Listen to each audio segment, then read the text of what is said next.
Looking great, whether on stage or off, is important. Menage Advanced Men's Skincare is a line of professional skincare products formulated to keep your skin healthy and performance ready.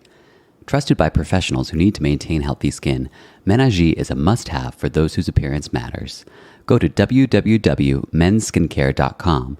That's men's skincare with one S, and use code COD30 to receive 30% savings on all individual products. Your skin will thank you. I'm Rebecca King Ferraro. And I'm Michael Sean Breeden, and you're listening to Conversations on Dance.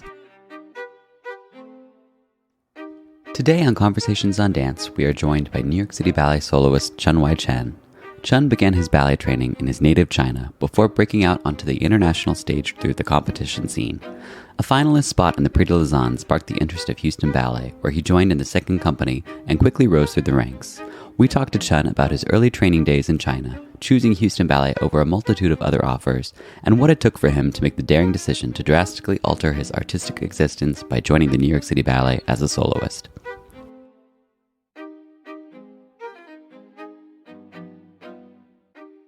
Chun, thank you so much for joining us. I know it's your day off in a busy rehearsal period. I think, is tomorrow the opening of the spring season? Yes. Thank you for having me. So we won't keep you forever because you're about to embark on another hectic, busy season. So you deserve your day off. But thank you for joining us. We want to just hear a little bit about how you first became exposed to ballet and what interested you in becoming a dancer at a young age.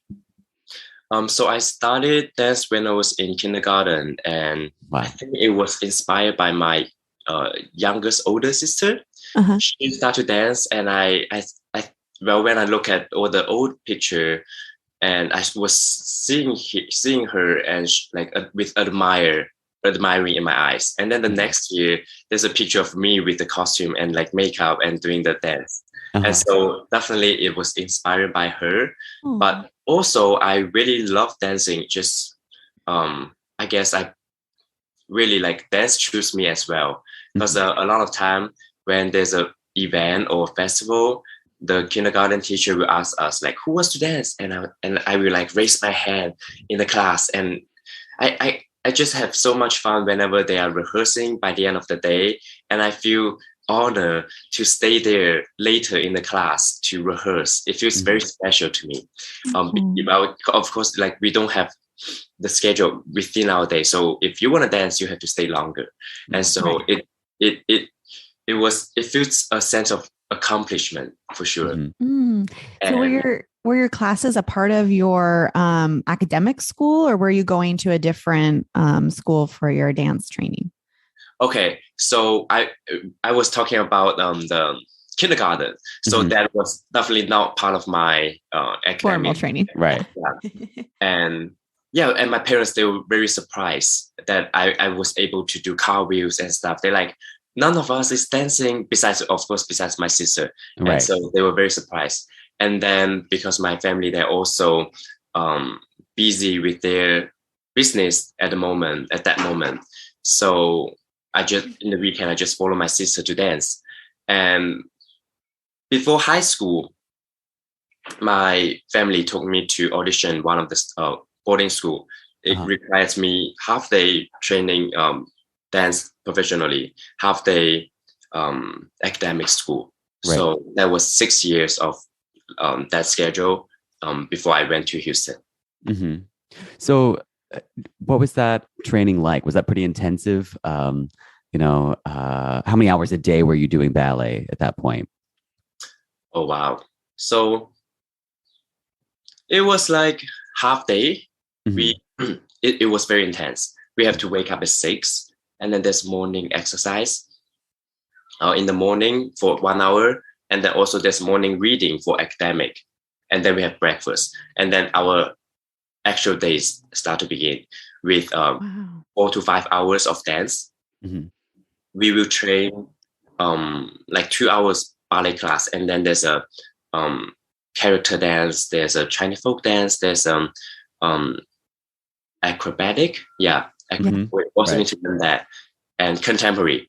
But each day will be different. Besides the ballet class, it's required sometimes longer, sometimes shorter, and then later on we have pas de deux and then repertoire and stuff like that. Start from 2:00. We're gonna study all the normal academic as the outside school. Right. So using half day, we have to learn what people do like in full day. So we are like rushing at that. But at the same time, we were super tiring from the morning. So many of us just fell asleep because I totally understand.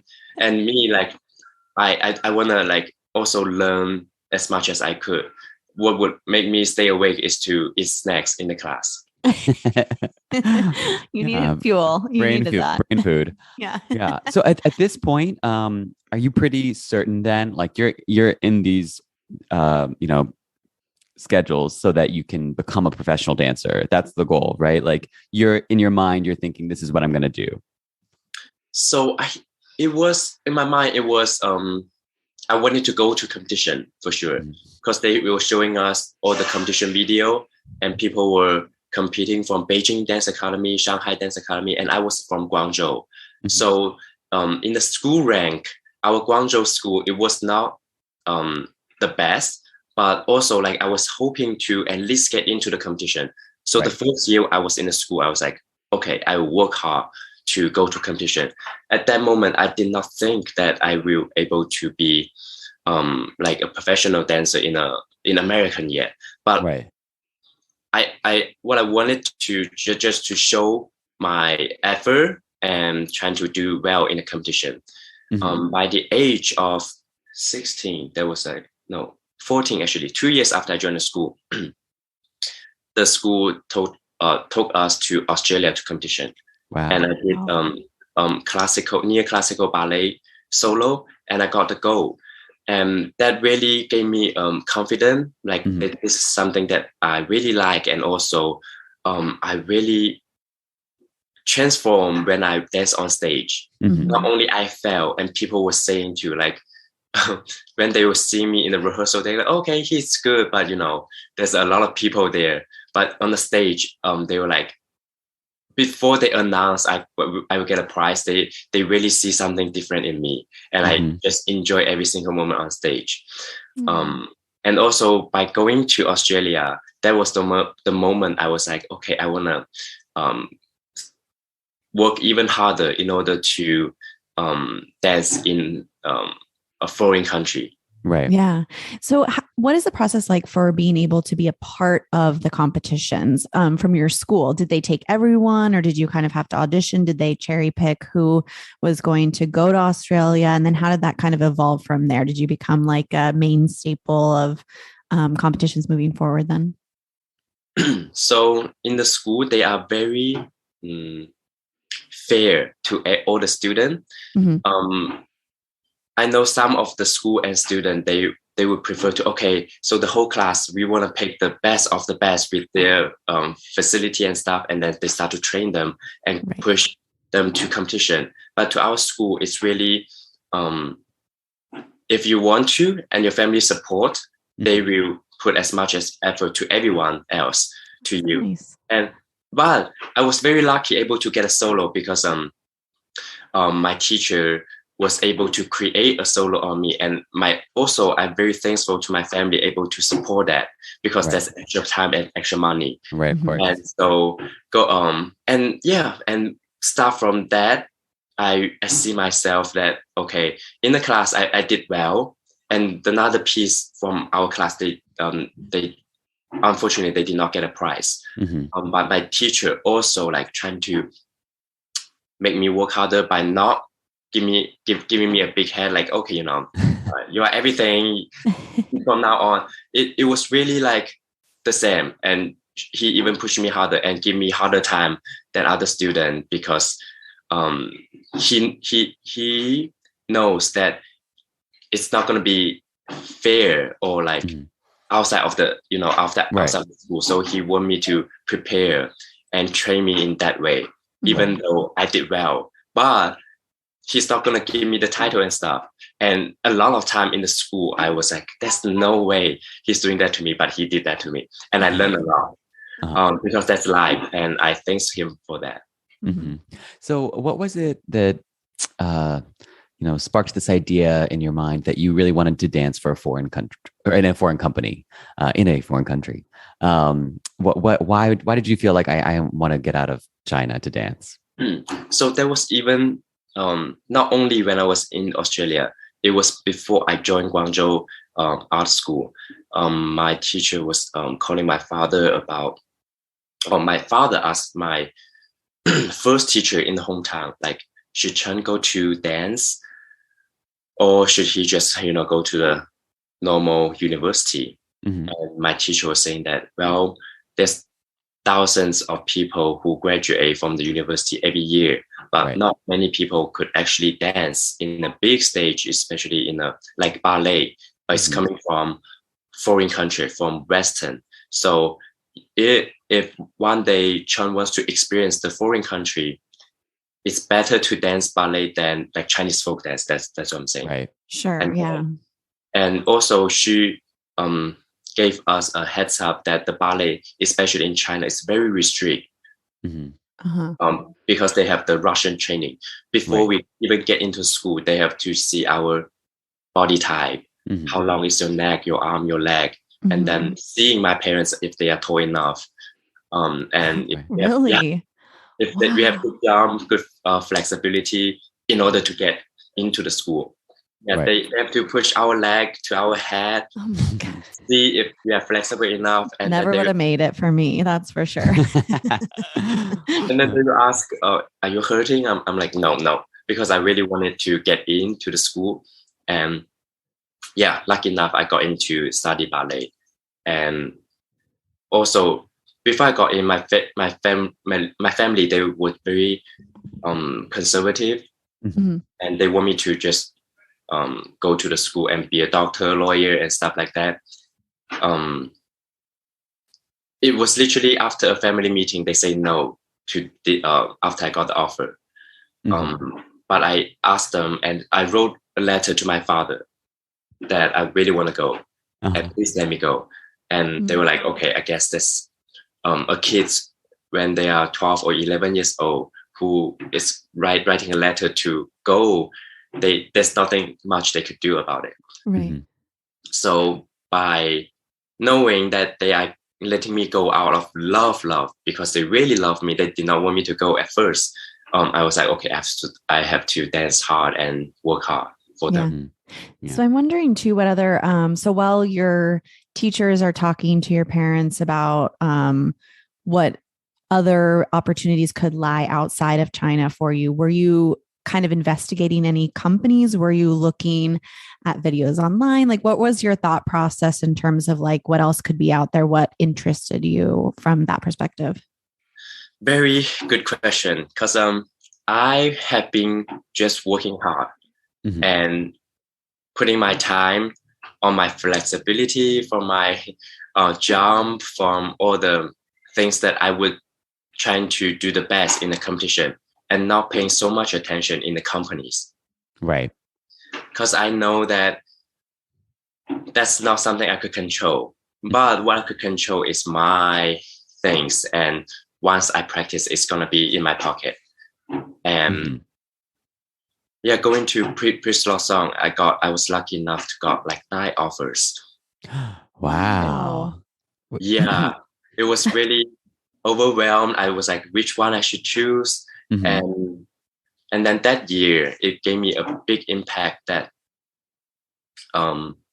Emmanuel, he was a student from Houston and he got the first prize. Also, there's other 2 students from Houston Ballet Academy.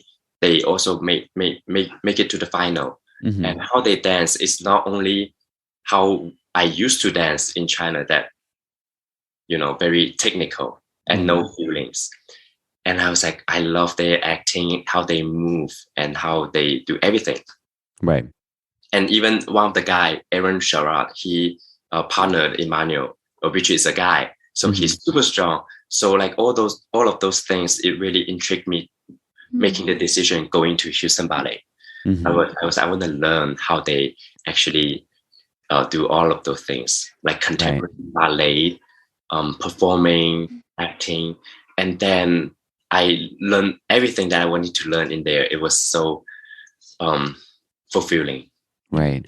So I imagine that maybe your parents weren't super excited to send you across an ocean, to continue up your training. I'm sure they were going to miss you a lot. Yeah, I literally had to lie to them that because there's no concept in me or them that what is going on after I come to Houston Ballet. Sure. Because we don't know it could be a job. And so I was like, I'm going to study ballet. It's kind of like college, I will come back after I graduate. Right. And so after I got into the HB2, and then I got offer from the company, and I just told them, okay, I had a job now. And so it was like that year by year. Right. Every year. Yeah. Were any of those other 9 offers, I'm wondering, company positions? So I'm wondering if you were at all Houston Ballet too is, like an apprentice kind of program. Was there any actual like core memberships that were offered to you that made that kind of interesting to you? Or was it really just like seeing these men dance from Houston? You were like, I need to be there. Yes, there are core position, including Hong Kong Ballet, Universal Ballet, Australian Ballet. Holy cow. John Neumeyer's Hamburg Ballet. Mm-hmm. Wow. And then there's some school, including New York City Ballet, which is SAB. Yeah, right. And everything is so organized there, and I loved it. And also I know the city is great. But coming to Houston, it was really, besides the fact of the dancers did very well in the competition, and also a movie called Mouse Last Dancer. Yes. The principal was from Houston, and so gave me a good impression. I love that. That's great. Tell us a little bit about your early experiences in Houston. So you've gone to HB2, now you're in the company. What were some of the early things that you were dancing? What was that transition like for you? Culturally, you're in this totally different place, totally different part of the world. What was that like? And then how were you adjusting to company life? Yeah. So I went there. It's Texas. The sun and the air, the area, everything is so much bigger. Even the sunset with my shadow on the floor, I was like, amazing, because I barely able to see sunshine with all the tall building in China. So with that, I really felt like home already, not to be exaggerate, sarcastic. It's really like, okay, I'm home, but not feeling my family is so far away from me, because we were using Skype at that time, and then also WeChat. We were able to talk to each other. It was very a happy moment going there. Also, I wasn't there alone. It was with one of my classmates. So we were having fun. We go run in the morning, and then cook together, and then play games, and then dance, of course. HB2's life is really intense, but in a good way. We go to perform, and 3 ballets a night, and every night some of us have to do 3 ballets.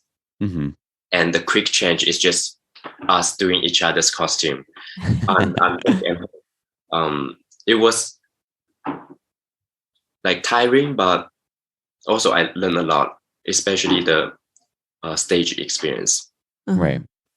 Yeah. After 2 years, I got an offer from Houston Ballet, and I joined right away, because I know a lot of dancers in the company. Besides how the school trained me, improving my pas de deux skill and contemporary skill, but acting wise, the company, it was like spot on. So I was studying, I was learning. I also able to become part of the company, and was very happy there. Right. What was the language barrier like? Had you learned English in China before, or was this something that you had to kind of immerse yourself in a little bit more once you got to Houston? Yes, in China I learned.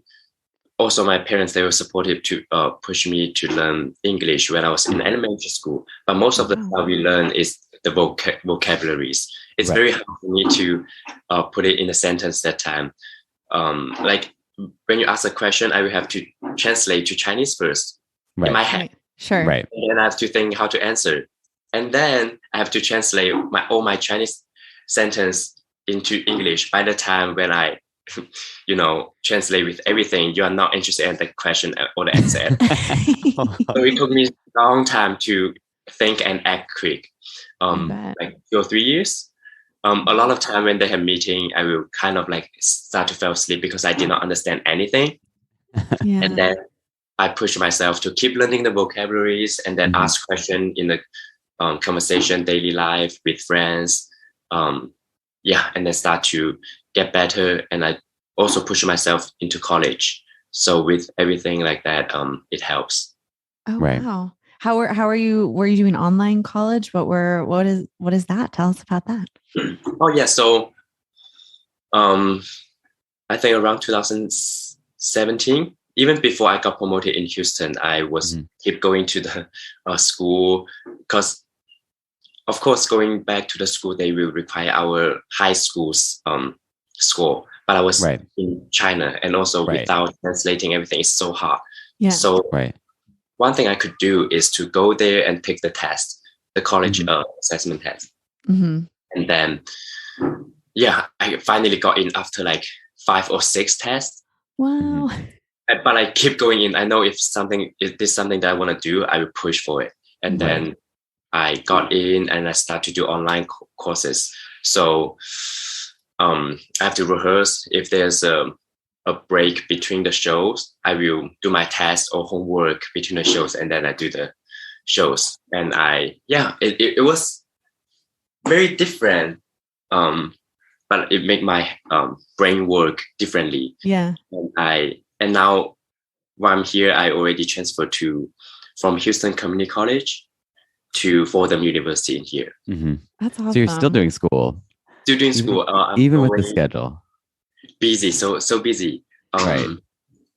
This semester I doing only one class, philosophy, every Monday, 6 to 9.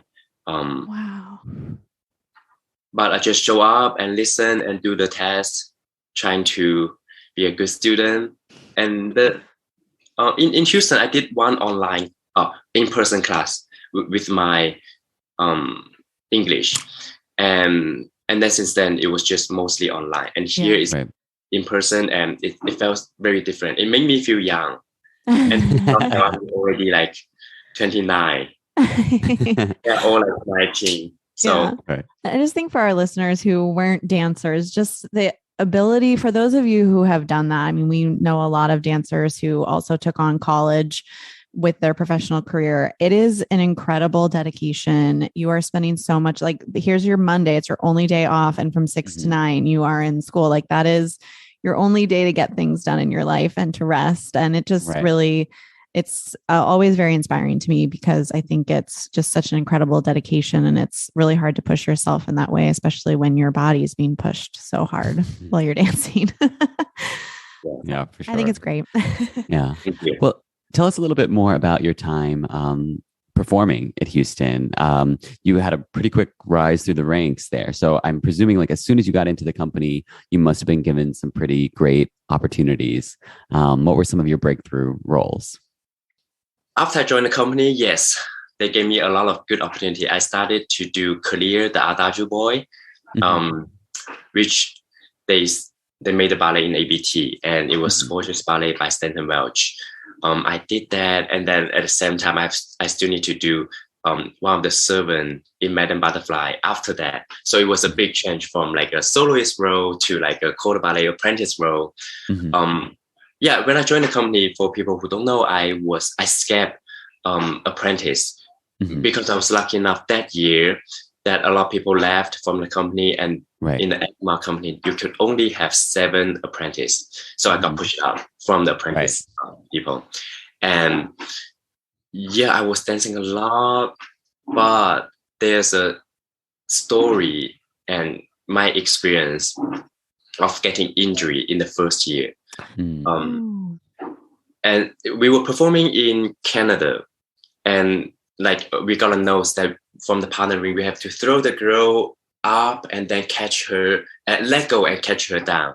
So the first 2 shows, I was not prepared well. We were doing Marie Antoinette by Stanton Welch. So with the French style, with the hanky in our hand, I did not prepare well with my hanky, so I could not let go so much. Even though I was staying in the back, but I want to be the best corps de ballet at that time. You know, like I just want to do my job and listen to notes that the director gave us. The third show, which is last show, I'm like, okay, I'm prepared. My hanky is in my pocket, and now I can really let go of her and catch her down. But I guess without so much communication, and she was not also expecting I throw her that high and let go. And so she was kind of leaning back, and my thumb just went another way and popped back. And so it was like, maybe you can edit this out if it's too like horror movie. No. It is like a horror movie, but it is. I mean, that's real life. That's what happens. Yeah. And then I have to did the rest of the show with the pain, and then it was literally inside bleed inside of my hand. Because I find out in 10 days, because I thought it was just a bad sprain, but it was not. It was my ligament broken. So I could barely use my hand. And then I did a surgery. Come back, yes, amazing. The director gave me a lot of different opportunity. And then since I was off for like a couple months, and my ankle was feeling weird and like swollen, you know, just by overdance. Right. And I took myself out because I wanted to be healthy and not limping on stage, you know. That's because me not taking care of myself. I would not say I got just pushed too hard. The only one knows your body is you. Nobody else, not even the doctor. So if you are hurting or tired, take it easy, because in the end of the day, we want to see you dance well on stage. Right. And I learned the lesson so much. Like that was my first year in the company. Although my director help all the experience to let me learn how important to take our, you know, body seriously. Right.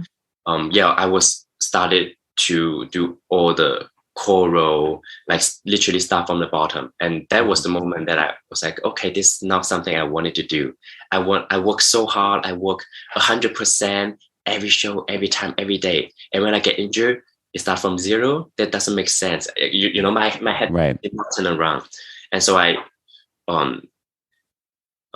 audition and trying to get into one of the university, which is Arizona University at that time. They have a great dance program. They offer me full scholarship there. And while I was waiting for my student visa,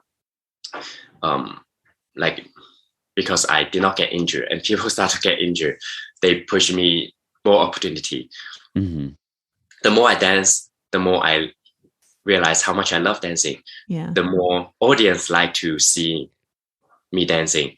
And then I start to cover and then I find out I was 5th cast of Romeo.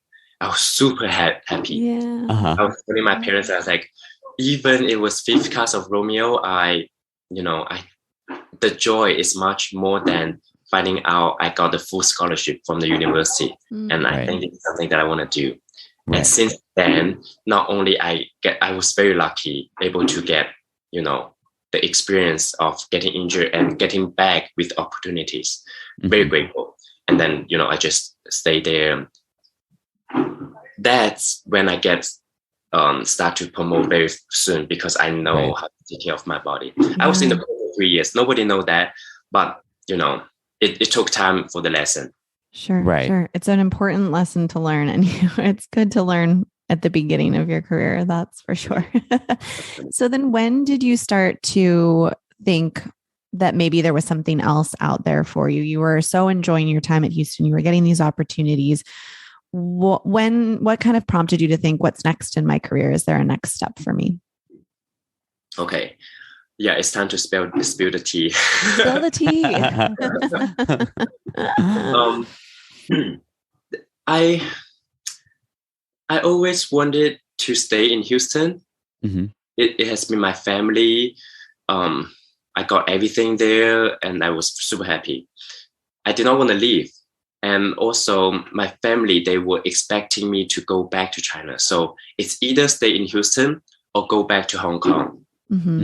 It was those two options, because I know my family would be devastating if they find out that I have to work from not the bottom, but I have to, prove myself for a couple of years in another company.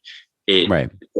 They would be like so anxious and just want me to go back with them. Right. But then after Justin comes, everything changed because I love dance, his choreography. It felt sense of freedom. You're talking about Justin Peck, right? When he came to Houston Ballet? Yes. We enjoyed how we work with each other, and I dance his I have danced his Year Rabbit before. But when actually changed my head, it was when I danced the new creation, set it on Houston Ballet, which is called Reflection. It's really, it's like it's like New York, Yeah. And then I got an offer and to come and audition. At first, he asked me, "Have you ever thought about going to another company?" I was like, actually, I have not. It's either as I was saying, either I'm going back with my family to China or staying here. And then after the dance, I was like, okay, I'm actually interested to experience the new style. It's time. And I felt I wanted to keep challenging myself. And then talking to Justin Peck, talking to Jonathan Stafford, we set an audition, and I took, originally I was going to take 2 classes, but I wanted to take 5 classes because I wanted to make sure they like me if they hire me. And also I wanted to experience and interact with all the dancers.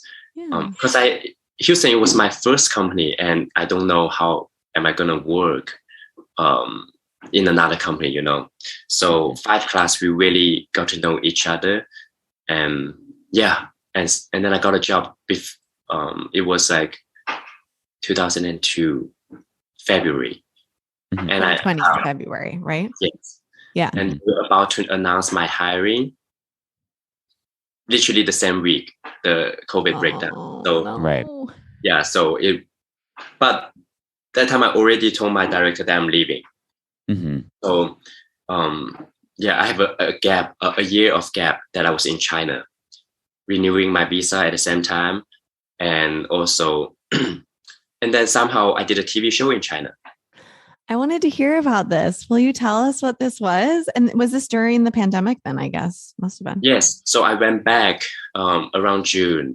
The TV show, they have been asked me for 2 years, but because I was dancing in Houston Ballet, so I could not go for just leave for 3 months. But the year I wanted to do, I spoke to Houston about it, but then I moved to New York City Ballet. By coming to New York City Ballet without the pandemic, I would never go to the TV show because I wanted to pursue my dance dream. The pandemic happened, so everything worked out. And the show is called Dance Smash. It's very similar to So You Think You Can Dance. Okay. But they do have the very cool trick that each dance you pick it's called smash moment, I think. It's a moment that you choose, and that 360-degree camera will catch you, and so it looks like you're spinning, but that moment is staying in the air. So that that was the a cool fun part of the show. And there's a 12th episode. I did not know I was able to make it to final until the last episode. So I was really wanted to eager to put myself out there with not only classical skill and also my contemporary and acting and partnering. But they were like, take your time, one step at a time. You are a classical dancer. Let's do some classical first. And I was like, okay. And then I just really giving myself time and trust them, the TV show, able to present me in the best way. Right. And I did many pas de deux with different kind of dancers, and that was it was fun. And I also danced with Yuan Tan from San Francisco. Oh, amazing! That's she so was in the show as well. Right. Was there a moment? I mean, it's so incredible that you got to have this experience and to fill that time. You know, it's like so many dancers just had nothing during that year. It was just a lost year, kind of. But was there a moment you've told your director that you're leaving, and your hiring was about to be announced, but did you ever fear that like it was going to fall through now because of the pandemic? What was that like for you? Great question. I was not. It could be my mentality with dance or with the company. Like, I am very grateful with all the opportunity both in Houston Ballet and New York City Ballet, and I know that both company, it's a great company, and if anything happens that I could not go back to America to dance in any of this major company, I'm sure it's not because they don't like me or stuff. Right. It's just because the situation, and I would not ever take it personally. Right. And then I just move on with anything I have, right, and make it the best out of it. And with the pandemic situation, the best I could do is do a TV show and see how it goes. And it was so fun. Right. I got so many fans, and then all the dancers from New York, they wanted to do some class with me, and now I'm teaching them. Oh, cool. So, everything worked out in the best way. And then now, I'm back to work in New York City Ballet. Right. I thought about it. I thought about that I could just lost my job forever. Right. But there's nothing I could do. Right. That's a great mentality to have. I mean, you've already kind of said that earlier, which I liked. It's like already as a kid, you were thinking, I have to just work on the things that are within my control and make that the absolute best. And then the other things will just figure it out, but it's not in my control. Totally. And I think I should apply this rule to my every single life situation, but it has only been in my professional life, which is great. You got it somewhere, right? But this is how I have been working. Like, when I do have had some of the downtime that I did not get some of the shows, or like some of the character, or some of the ballet that I wanted to do. And of course, in your whole dance career, there's no way you are able to dance everything you want. Of course, yeah. Right. So when I have the time that I can get something that I want, I go to the gym. I will lifting weight, and then looking at myself in the mirror, telling myself, well, just keep working, and then prepare for the next one that comes. And you have to be ready for it, right? Because some of us, it will be just complaining, and then when the chance show up, you're not ready. So we are just like, not giving ourselves chance to show the best of ourselves. Yeah. Right. So I've been very grateful that I have that mentality since when I was young. Yeah. Right. Well, you can't get everything that you want, but you've certainly gotten a lot of great stuff at New York City Ballet so far. It's been a pretty exciting fall season and winter season. Now you have the spring coming up. So let's just hear a little bit about, so we're in the moment where you're finally able to get into a studio at New York City Ballet. Your job has actually started, and you're adjusting to this new company life. While you danced Balanchine, and obviously you danced Peck, so a lot of the ballets that were already in the rep, was there a big adjustment for you still stylistically, maybe in terms of the classes you're taking or what the demands of those rehearsals are? What was that change like for you? In the beginning, literally the moment when I stepped in the New York City Ballet studio, I was like, I've seen that in the video, in the YouTube. I was like, wow, now I'm here. It really, I have been, smiling, and then also like enjoying and seize every moment when I was there. And also coming back from the whole year of TV show, family time,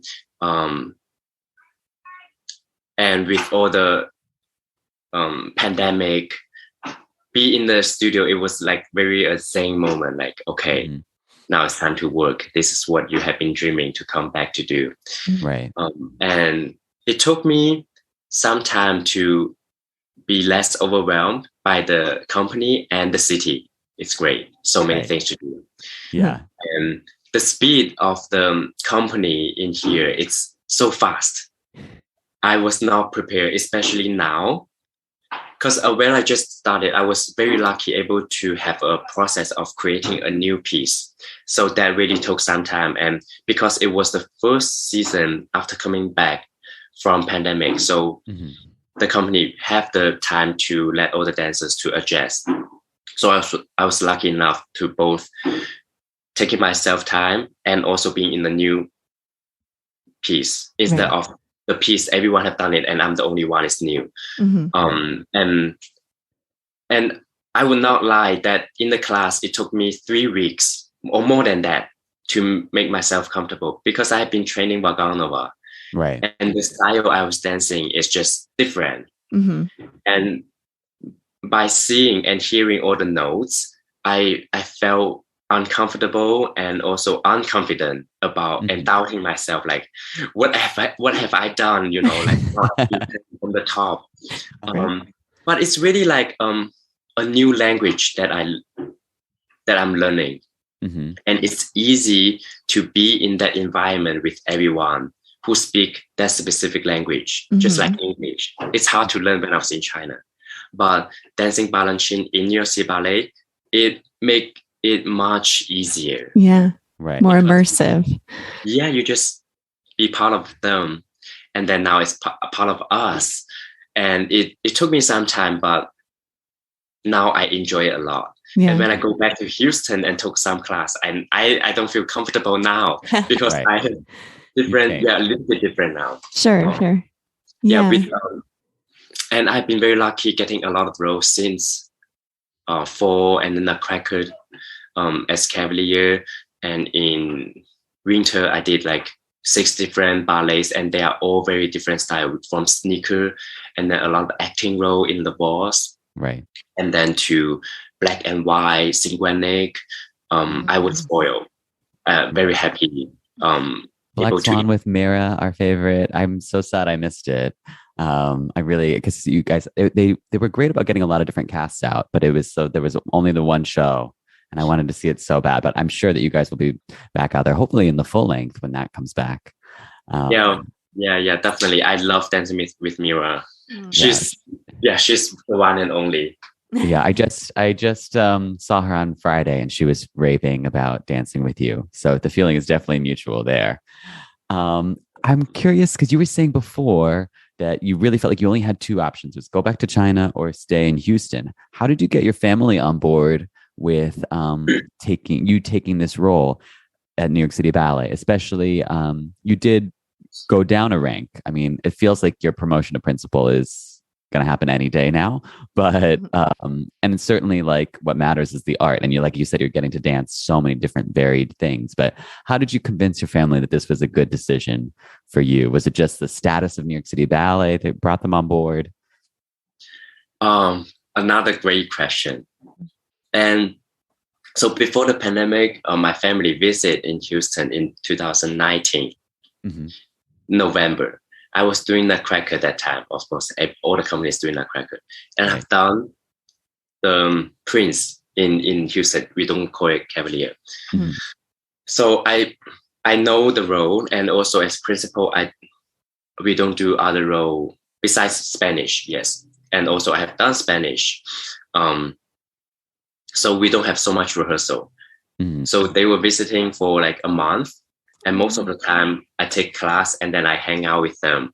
Right. That's why I planned it to ask them to come during that time, so I have time to hang out with them. And to them, it's like, wow, Chun, you are really living in a retired life that you don't deserve now when in your age. That's so funny. I love that. So they were like, this is not right. You need to work harder. Very, Like, it's just nutcracker. Okay, I work the rest of the year, I swear. Yeah, the rest of the year, I'm so tired. And about, some of the time that is so tired that I would cry before the street. No, not that much, but it's like so. Yeah, we've all been there. Yeah. So, and I was like, well, after they mentioned that, I was like, well, there's a company there. We were interested to, to try it out, see if that happened. And my mom was like, you should go for it. Oh, wow. And yeah, that was literally the momentum of the whole thing. And thanks to my mom. Did that surprise you that was her reaction? It surprised me because it was holding me back because of my family. Yeah. And so when she was like, go for it, even though she already predicted, even though you have to be a rank down, go for it. You need to, same mentality as my teacher in China. It's like, you need to go and be tough, and no matter what, that's going to be good for your life. Right. Mm-hmm. Just before we let you go, I just want to talk about how unique your trajectory is within the New York City Ballet. It's most common that the majority of the company goes to SAB and then joins the company and then goes through the ranks. That's really been the way it's really happened in the past. And now there's some newer dancers that are coming in like you from other companies.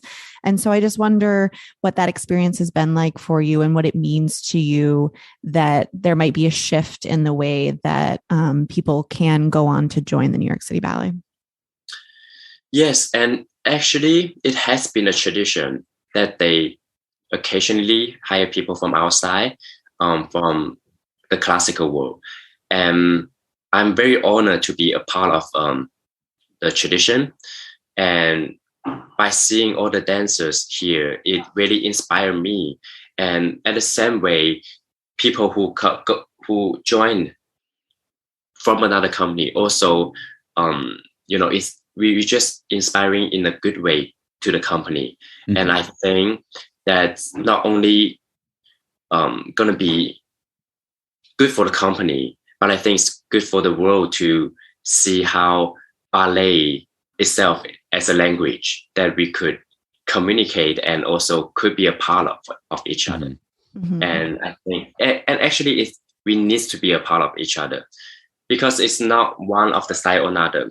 Balanchine also come from Russia and he trained classical, and that reminds us that we are in the same world, and Yeah. Right. Very true. Well, we hope that anyone in the New York City area will come out and see you perform. I'm sure the first 2 weeks of casting are out already. What are some of the things that we can look forward to seeing you this spring season at New York City Ballet? Yes. Only the first 2 weeks for now that I will be doing Goldberg variation and Partita, which I perform in winter season. Right. And the second week I will be doing Synchronic, and also I did already. And there's some premiere that is going on that I'm learning. Let's not say I will be performing, but that I'm learning is the spring in fall season. Oh, right. The Cage, which I have done in Houston. Oh, wow. Yeah. And then I might do, I'm learning the piano pieces and violin concerto and new silence piece for Stravinsky's festival. Right. The Stravinsky Festival looks awesome. We have our eye on that for sure. And we're going to be teasing out some content coming with surrounding that. But that sounds like such a fun celebration, something so awesome to be a part of for sure. Definitely. Yeah. And there's many more ballet, and I having a great time learning and being part of this festival, celebration. Right. Yeah. Wonderful. Well, it's definitely something to look forward to, and I will be seeing you on stage shortly. I can't wait. And we hope that all of our listeners that are in the area will come see you as well. Yes, I would love to meet you guys in person. It has been so much fun to chatting with you. For sure. Thank you. Thanks, Chun. It's so great to have you on. Thank you. Thank you for having me.